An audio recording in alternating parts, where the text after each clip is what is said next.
Next, a relationship between gamma, gamma D and W, small letter W. What is gamma? Gamma is the bulk unit weight. Gamma D is the dry unit weight. And small letter W is water content. And now, we know the equation for bulk unit weight. What does mean by bulk unit weight? Bulk unit weight is equal to W divided by V, total weight divided by total volume. We can write W like Ws plus WW. W total weight is equal to weight of solids plus weight of water plus weight of air ആണ് അല്ലേ? Wait of air ആണ്. അതിൽ wait of air എന്താണ്? 0. Weight of air is very very very small and it is neglected. That is equal to 0. And total weight we can write as Ws plus WW divided by total volume. Ws നമ്മൾ പുറത്തെടുത്തു കഴിഞ്ഞാൽ ബ്രാക്കറ്റിനുള്ളിൽ 1 plus WW divided by Ws എന്ന് വരും ഇവിടെ അല്ലേ? WW divided by Ws. And we know WW, weight of water to weight of solids, that is a water content. Water content എന്ന് വെച്ചാൽ എന്താ? WW, weight of water to weight of solids ആണ്. And Ws divided by V. ആലോചിച്ച് നോക്കുക, weight of solids divided by V. W by V എന്ന് പറഞ്ഞാൽ unit weight ആണ്. Ws, സോളിഡ്സിൻ്റെ weight divided by total volume എന്ന് പറഞ്ഞാൽ dry unit weight, gamma D ആണ്. So Ws divided by V എന്തായി? Gamma D. Gamma D into 1 plus W, 1 plus water content. Now, gamma D is equal to gamma divided by 1 plus W.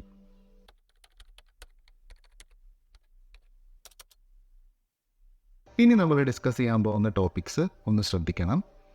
നമ്മൾ consider ചെയ്യുന്നത് കൊഹീസീവ് സോയിലാണ്. Okay, കൊഹീസീവ് സോയിലാണ്. കൊഹീസീവ് സോയിലിൻ്റെ ഒരു example clay ആണ്. Clay. അപ്പോൾ ഒരു undisturbed ആയിട്ടുള്ള കൊഹീസീവ് soil മാസാണ് കാണുന്നത്.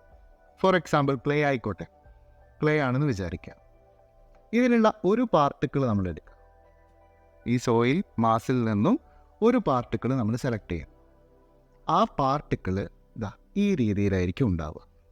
അതായത് clay particles are electrically charged particles. They are electrically charged particles. They have negative charge on surface. കണ്ടോ, നിങ്ങൾ കാണുന്നില്ല ഇവിടെ സർഫസിൽ നെഗറ്റീവ് ചാർജാണ് ക്ലേ പാർട്ടിക്കിളിനുള്ളത്. And positive charges on the edges. 2 edges നിങ്ങൾ എടുക്കുക. ഈ റെഡ് കളറിൽ മാർക്ക് ചെയ്തിട്ടുള്ളത് പോസിറ്റീവ് ചാർജാണ്. അപ്പോൾ സർഫസിൽ നെഗറ്റീവ് ചാർജും 2 എഡ്ജസിൽ പോസിറ്റീവ് ചാർജുമാണ് ഈ പാർട്ടിക്കിളിനുള്ളത്. കൊഹീസീവ് സോയിലിൻ്റെ കേസാണ് പറയുന്നത്. ഓക്കെ, അപ്പോൾ ഇനി നമ്മൾ ഒരു സോയിൽ സ്ട്രക്ചറിനകത്തേക്ക് വന്നു കഴിഞ്ഞാൽ ഇതൊരു പാർട്ടിക്കിൾ മാത്രമാണ്. ഈ രീതിയിലുള്ള ഒരുപാട് പാർട്ടിക്കിൾസ് ഇങ്ങനെ അട്രാക്റ്റഡായി ഒരുമിച്ച് ജോയിൻ ചെയ്ത് ഉണ്ടായിട്ടുള്ള ഒരു സ്ട്രക്ചറാണ് ഈ കാണുന്നത്. നമ്മുടെ ഈ സോയിൽ മാസ് കേട്ടോ, ഈ ഒരു സോയിൽ മാസിനകത്തേക്ക് വന്നാൽ ഇങ്ങനെയായിരിക്കും ഇതിൻ്റെ ഒരു സ്ട്രക്ചർ ഉണ്ടാവുക. നമുക്ക് പറയാം, inter particle contact develops between positively charged edges and negatively charged faces. അല്ലേ?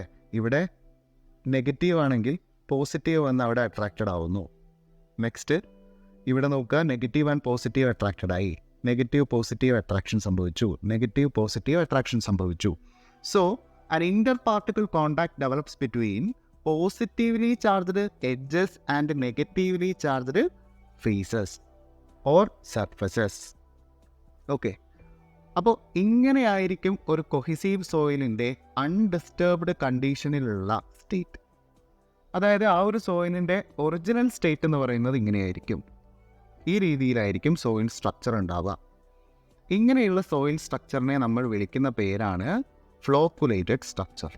ഇതിനെയാണ് നമ്മൾ ഫ്ലോക്കുലേറ്റഡ് സ്ട്രക്ചർ എന്ന് വിളിക്കാറുള്ളത്.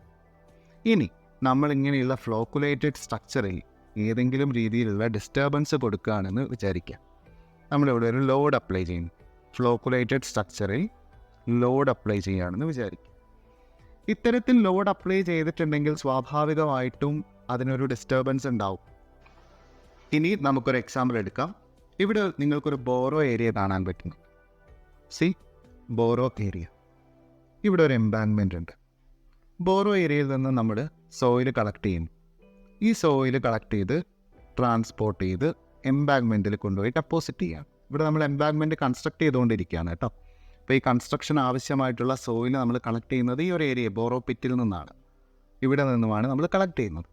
നമ്മൾ കളക്ട് ചെയ്യുന്നതിന് മുന്നേ ഇവിടെയുള്ള സോയിൽ അതിൻ്റെ ഒറിജിനൽ സ്റ്റേറ്റിലാണുള്ളത്.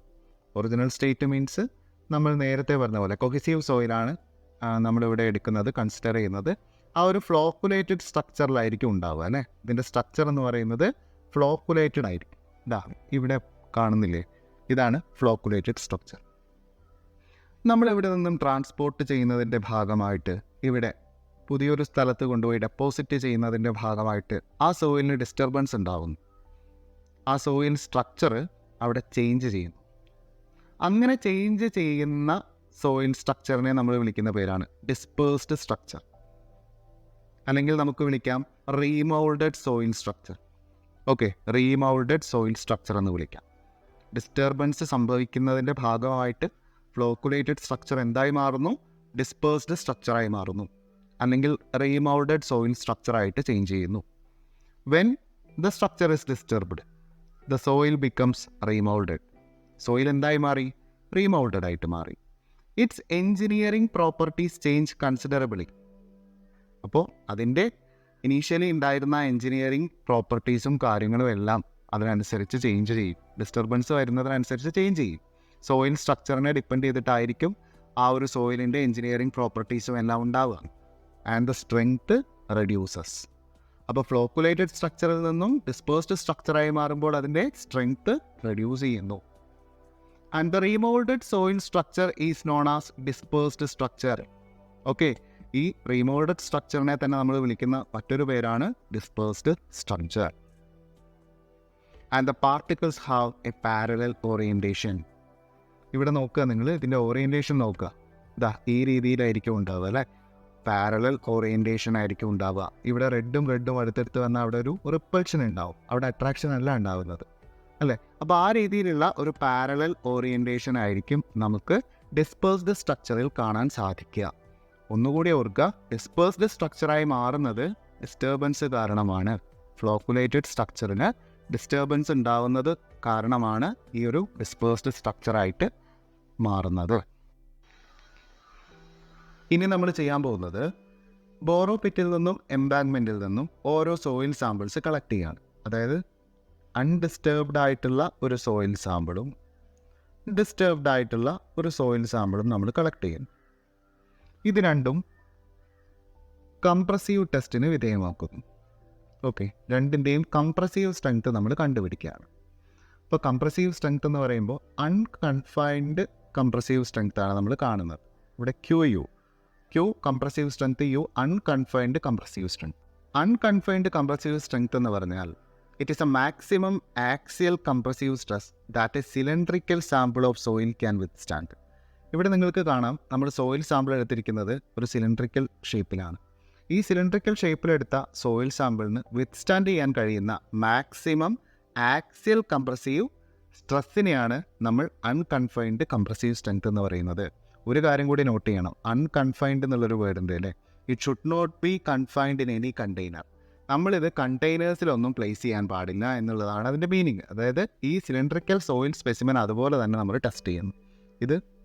ഇതേപോലെ ഒരു കണ്ടെയ്നറിലൊന്നും പ്ലേസ് ചെയ്യാൻ പാടില്ല, കൺഫൈൻമെൻറ്റ് ഉണ്ടാവാൻ പാടില്ല എന്നാണ് അതിൻ്റെ മീനിങ്.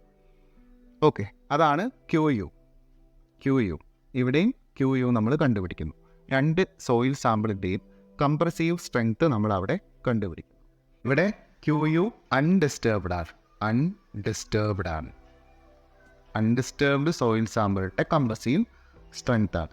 ഇത് ഡിസ്റ്റർബ്ഡ് സോയിൽ സാമ്പിളിൻ്റെ കംപ്രസീവ് സ്ട്രെങ്ത് ആണ്, അല്ലെങ്കിൽ നമുക്ക് പറയാം റീമൗൾഡഡ് സോയിൽ സാമ്പിളിൻ്റെ കംപ്രസീവ് സ്ട്രെങ്ത്. ഇവ തമ്മിലുള്ള റേഷ്യോ, അതായത് ക്യു യു അൺഡിസ്റ്റർബ്ഡ്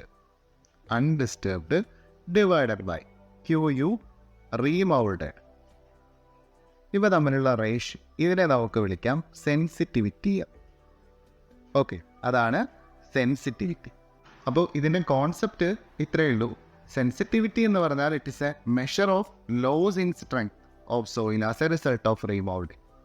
റീമോൾഡിങ്ങിൻ്റെ ഫലമായിട്ട് എത്രമാത്രം സ്ട്രെങ്ത് അവിടെ ലോസ് ആവുന്നു സോയിൽ, അതിൻ്റെ ഒരു മെഷറാണ് സെൻസിറ്റിവിറ്റി കൊണ്ട് നമ്മൾ ഉദ്ദേശിക്കുന്നത്. ഇതാ ഇവിടെ ഞാൻ ഇക്വേഷൻ എഴുതിയിട്ടുണ്ട്. Sensitivity is equal to S T കൊണ്ടാണ് നമ്മൾ ഡിനോട്ട് ചെയ്യുന്നത്. It is denoted by ST and that is equal to QU undisturbed divided by QU remodeled. It is a measure of losing strength of soil as a result of remolding. Remoulding കാരണം എത്രമാത്രം strength loss അവിടെ ഉണ്ടായി അതിൻ്റെ ഒരു മെഷറാണെന്ത്, sensitivity. And QU is the unconfined compressive strength. And now ഈ values ഒന്ന് ഓർത്ത് വയ്ക്കുക. If the value of sensitivity ST is less than 1, the soil is insensitive. Type of സോയിലാണ് അവിടെ കൊടുത്തിരിക്കുന്നത്. Type of soil. The soil is insensitive. And 1 to 2 ആണ് value എങ്കിൽ the soil is little sensitive. And if the value becomes 2 to 4, then moderately sensitive. 4 to 8, sensitive. 8 to 16, extra sensitive. And if the value is greater than 16, then the soil is quick soil എന്ന് നമുക്ക് വിളിക്കാം. ഇനി ഞാൻ ഒന്നുകൂടി ആ borrow pit soil mass ഇവിടെ ഒന്ന് വരയ്ക്കുന്നുണ്ട്. ഇതാണ് നമ്മുടെ ഫ്ലോക്കുലേറ്റഡ് സ്ട്രക്ചർ അല്ലേ, ഇതാണ് നമ്മുടെ ഫ്ലോക്കുലേറ്റഡ് സ്ട്രക്ചർ. ഇങ്ങനെയായിരുന്നു ഉണ്ടായിരുന്നത് ഫ്ലോക്കുലേറ്റഡ് സ്ട്രക്ചർ. ഇതിന് ഡിസ്റ്റർബൻസ് സംഭവിച്ചു. എന്തായി മാറി? ആ സോയിൽ റീമോൾഡഡ് സോയിൽ സ്ട്രക്ചറായിട്ട് മാറി, അല്ലെങ്കിൽ നമുക്ക് വിളിക്കാം അതിനെ ഡിസ്പേഴ്സ്ഡ് സ്ട്രക്ചറായിട്ടത് മാറി. ഈ dispersed structure if a remoulded soil left alone undisturbed at the same water content, അതായത് ഇവിടെ ഉണ്ടായിരുന്ന അതേ വാട്ടർ കണ്ടന്റിൽ തന്നെ നമ്മൾ അൺഡിസ്റ്റർബ്ഡ് ആയിട്ട് വെച്ചു എന്ന് കരുതുക. ഒരു ഡിസ്റ്റർബൻസും ഇല്ലാതെ ഈ ഒരു റീമോൾഡഡ് സോയിൽ അങ്ങനെ തന്നെ നമ്മൾ കുറച്ച് സമയത്തേക്ക് വെച്ച് കഴിഞ്ഞാൽ it may regain part of its lost strength. അതിന് നഷ്ടപ്പെട്ടു പോയ സ്ട്രെങ്ത്തിൻ്റെ ഒരു പാർട്ട് ഓഫ് സ്ട്രെങ്ത് അതിന് ഓട്ടോമാറ്റിക്കായിട്ട് റീഗെയിൻ ചെയ്യാൻ കഴിയും. ഓക്കെ, അതൊരു ഓട്ടോമാറ്റിക് പ്രോസസ്സാണ്. ഓട്ടോമാറ്റിക്കലി അതെന്ത് ചെയ്യും? ആ ലോസ്റ്റ് സ്ട്രെങ്ത് റീഗെയിൻ ചെയ്യാൻ ശ്രമിക്കും. അപ്പോൾ ഇവിടെ ചിന്തിക്കേണ്ട ഒരു കാര്യം, ഫ്ലോക്കുലേറ്റഡ് സ്ട്രക്ചറിൽ നിന്നും ഡിസ്പേഴ്സ്ഡ് സ്ട്രക്ചറിലേക്ക് മാറണമെങ്കിൽ അവിടെ ഒരു ഡിസ്റ്റർബൻസ് കൊടുക്കണം. പക്ഷേ ഈ ഡിസ്റ്റർബ്ഡ് ആയിട്ടുള്ള സോയിൽ കുറച്ച് സമയം നമ്മൾ അങ്ങനെ വെച്ച് കഴിഞ്ഞിട്ടുണ്ടെങ്കിൽ അത് ആ നഷ്ടപ്പെട്ടു പോയ സ്ട്രെങ്ത് റീഗെയിൻ ചെയ്യാൻ ശ്രമിക്കും. അതൊരു ഓട്ടോമാറ്റിക് പ്രോസസ്സാണ്. ഓക്കെ, അപ്പോൾ ഇങ്ങനെ സ്ട്രെങ്ത് ഗെയിൻ ചെയ്യുക, gain of strength in the soil with the passage of time after remoulding is called thixotropy. അപ്പോൾ ഈ രീതിയിൽ സ്ട്രെങ്ത് ഗെയിൻ ചെയ്യുന്നതിനെ വിളിക്കുന്ന പേരാണെന്ത്? തിക്സോട്രോപ്പി. അത് ഓട്ടോമാറ്റിക്കലി ചേഞ്ച് ചെയ്യുന്നതാണ്. ഓക്കെ, ഓട്ടോമാറ്റിക് ആയിട്ടുള്ള ഒരു പ്രോസസ്സാണ്. നോക്കുക, തിക്സോട്രോപ്പി നമ്മുടെ സോയിലിൻ്റെ ഇനീഷ്യൽ സ്ട്രെങ്ത് ആണ് ഈ റെഡ് കളറിൽ കാണിച്ചിരിക്കുന്നത്. ഓക്കെ, കംപ്ലീറ്റ് സ്ട്രെങ്ത് ആണ്. അത് ഫ്ലോക്കുലേറ്റഡ് സ്ട്രക്ചറിൻ്റെയാണ്. അത് പിന്നീട് ഡിസ്റ്റർബൻസ് സംഭവിച്ച് ഡിസ്പേഴ്സ്ഡ് സ്ട്രക്ചറായി ചേഞ്ച് ചെയ്യും. എഗെയിൻ അത് ഓട്ടോമാറ്റിക്കലി അതിൻ്റെ സ്ട്രെങ്ത് റിക്കവർ ചെയ്യും. ആ റിക്കവർ ചെയ്ത സ്ട്രെങ്ത് ആണ് ഇവിടെ കാണുന്നത്, strength recover. Complete strength recover ചെയ്യാൻ സാധിച്ചില്ലെങ്കിലും part of a strength, lost strength, അത് റിക്കവർ ചെയ്തെടുത്തു. ഓക്കെ, അപ്പോൾ തിക്സോട്രോപ്പിയുടെ ഭാഗമായിട്ട് ഗെയിൻ ചെയ്ത സ്ട്രെങ്ത് ആണ് ഇവിടെ കാണിച്ചിട്ടുള്ളത്.